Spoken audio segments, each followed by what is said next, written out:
20. sajandi alguses ei teadnud inimesed veel kõiki kiirguse ohtusid ja kasutasid radioaktiivseid elemente väga hooletult, näiteks raadiumit.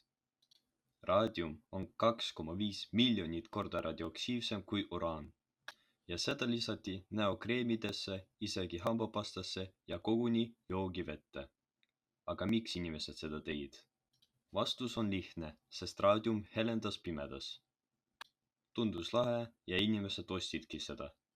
Ameerika ettevõtte Radium ei tahtnud kõrvale jääda. Nad hakkasid oma kellade sihverplaate värvima raadiumi sisaldava värviga.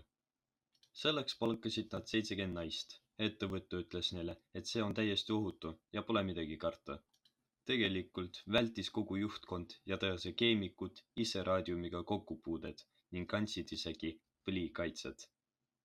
Et sihverplaadi jooned oleksid täpsemad, kästi töötajatel pintsleid keelega teravaks teha. Skeem oli selline, niisutasid pintslid suus, kassid raadiumisse, värvisid ja siis uuesti keelele, uuesti raadiumisse ja nii umbes 250 sihverplaadi päevas ühe inimese kohta.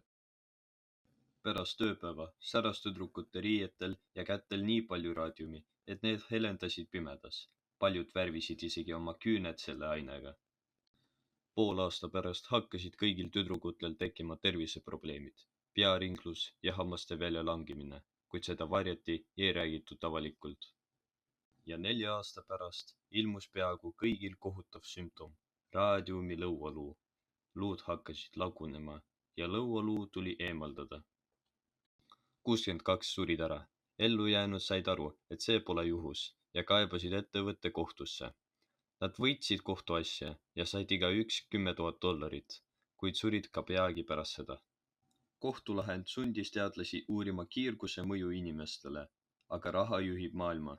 Raadiumitoodete turg suleti alles 35 aastat hiljem.